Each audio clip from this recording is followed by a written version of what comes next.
म्हणून संतांची शरण जावी. संतांची शरण गेल्यानंतर काय होईल? 84 लक्ष योनीचा फेरा चुकेल. किती? कुणाला शरण गेल्यावर हे तुम्हाला ज्ञान कुठून प्राप्त आहे? निवृत्ती ज्ञानदेव कळाले. ज्ञानदेव म्हणतात हे मला सर्व ज्ञान आहे माझ्या गुरुपद म्हणून जाणतेने गुरु भजिजे तेने कृत कार्य होईजे शाखा पल्लव सजे मूळ संचती. बघा, जाणतेने गुरु म्हणजे जाणून गुरु सेवा करा. गुरुची सेवा, गुरु तेथे देव, देव तेथे गुरु. गुरुपाशी चारी मुक्ती देवानं गुरुजवळ ठेवलेले आहेत. गुरु तेथे ज्ञान, ज्ञानी आत्मदर्शन. आपलं आत्मदर्शन फार महत्वाचं आहे. ही अध्यात्माची गोड आहे. पुढं जर काय वेळ बराच वेळ झाला, 8:45 वाजले, आपण इथं थांबायचं आहे. गुरु तेथे ज्ञान, ज्ञानी आत्मदर्शन, दर्शनी समाधान आखेरी जैसे. बरोबर ना बाबा? ज्ञानेश्वरी वाचली का? नाही का हो? ज्ञानेश्वरी वाचताना रोज ज्ञानेश्वरी नामा म्हणे ग्रंथ श्रेष्ठ ज्ञानदेवी एक तरी ओवी अनुभवावे. एक ओवीचा अनुभव घ्यावा. एक ओवी रोज वाचा. आणि तुकाराम गात्यातले 5 अभंग रोज वाचायचे. किती वाचायचे? का बरं? का वाचायचे 5 अभंग? अभंग आता आली कुठून? जळी दगडा सहित वया तैशा तारेल्या. रामेश्वर भट्टानं जी बुडवलेली गाथा होती ती 13 दिवस भगवंतानं आपल्या छातीची लावून ठेवली. 13व्या दिवशी उदका सहित पाण्यावरती तरंगत आल्या त्या तुकाराम गाथा. जो बुडत असेल आणि 5 अभंग रोज वाचले ते बुडलेला तरल्याशिवाय राहणार नाही, त्याला म्हणतात गाथा. ज्यांचा बिघडलेला असेल माता त्यांनी वाचावा गाथा. गाथा हा पंचम वेद आहेत. म्हणून पवित्र ही पंढरीची वारी, देहू आळंदीची वारी साधू संतांच्या बरोबर केल्यानंतर आपल्या जन्माचं सार्थक होतं. गुरु तेथे ज्ञान, ज्ञानी आत्मदर्शन, दर्शनी समाधान आती जैसे. गुरु ज्या ठिकाणी गुरु आहे तिथं ज्ञान घ्या. सांदीपनी ऋषीच्या आश्रममध्ये भगवान श्रीकृष्णाने जाऊन त्यांच्याजवळ 12 वर्षे राहिले. त्यावेळी ज्ञान प्राप्त होतं. निवृत्तीनाथांच्या बरोबर ज्ञानोबराया ज्ञानदेव म्हणे तरलो तरलो आता उदरलो गुरुकृपे. ज्ञानदेव महाराज काय म्हणतात? काय म्हणतात? मी तरलो असत तर माझ्या गुरुमुळे तरलो असत, तर मी काय तरलो? ज्ञानोबराया पहिल्याच एरवी तरी मी मूर्खो जरी झाला अवेको संत कृपा दीपिको सोज्वळ. गुरुला केवढं वरचं स्थान दिलं. तैसे गुरुचे महिमान आकळिता सर्वजण.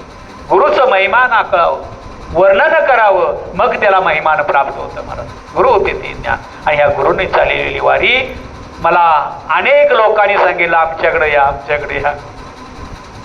त्या 24 नंबर दिंडीवाल्यांनी पण सांगितलं. बरेच आमच्याकडल्या वास्कर महाराजांच्या. पण गेली 48 वर्ष आपण ज्या सानिध्यात राहिलो ते मी कदापि सोडलं नाही.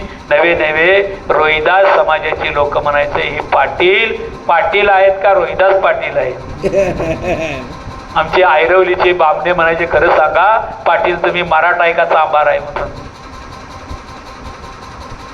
त्यावेळेचा काळ खूपच गोंडस असलेलं आमची शांताताई बालवारकरीत आम्ही त्याच्यावर दिवस काढले. रामखाडे बरेच लोक जुन्या आठवणी, ह्या जुळ्या आठवणीचं हे जसं आहे तसं अजून मंदिर आहे. आणि या आठवणीला उजाळा देण्यासाठी आपले हरिभक्त परायण वारकरी भूषण चंद्रकांत कारंडेंनी जिद्दीनं घेतलं. मला वाटलं की आता दिंडी बंद पडते की काय. आपण थकलेलं असं वाटायला लागलं, पण भगवंतानी त्याचं पुण्य कुठंतरी उभं केलं. पुण्य उभे राहो आता. आई वडिलांनी केलेली पंढरीची वारी निष्फळ झाली नाही. पण आपल्या हिता जो असे जागता धन्य माता पिता तयाचिया. त्यांच्या आई वडिलांनी केलेली वारी चंद्रकांना पुढं सरसवली. त्याच्या संसारात काहीच कमी पडणार नाही, कारण त्यांनी वारी पूर्ण केली. त्यांच्या संसारात कधीच काही नाही. त्यांची कुळी कन्या, त्यांची कुळ उद्धरलं जातं. कुळामध्ये जगद्गुरु तुकोबरायाच्या 7व्या पिढीला जगद्गुरु तुकोबराया जन्माला आले.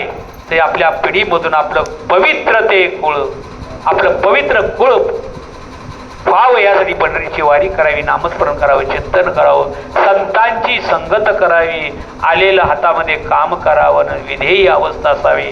तुका म्हणे देह भरिला विठ्ठले, काम क्रोध केले घर रिधे. आपल्या देहामध्ये भगवंताचं चिंतन करा. अनेक देवाला जाऊ नका असं नाही. तुमचा पैसा असेल तो सत्कर्मी लावा.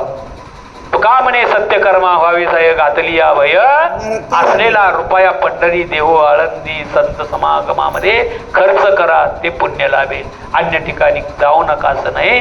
वाम मार्गाला पैसा घालवू नका, वाईट मार्गाला पैसा घालवू नका. घरामध्ये मांसाहार शिजवू नका, मांसाहार खाऊ नका. पवित्र तुळशीची माळ गळ्यामध्ये घाला, आळंदी पंढरीची वारी करा आणि सदैव भगवंताच्या चरणावरती लीन व्हा. गुरुच्या सानिध्यात राहा, मनोकामना पूर्ण होतील. गुरु तेथे ज्ञान, ज्ञानी आत्मदर्शन, दर्शनी समाधान अर्थे जैसे. गुरुचं जर दर्शन झालं तर आपल्या ब्रह्मांड नायक भगवान परमात्म्याचं दर्शन झालं असं समजायचं आणि आपल्या जीवनाचं कल्याण करून करायचं. झालेली सेवा माऊली चरणी समर्पित करू, विठ्ठल रुक्माईच्या चरणी समर्पित करू, संत महात्मेच्या चरणी समर्पित करू.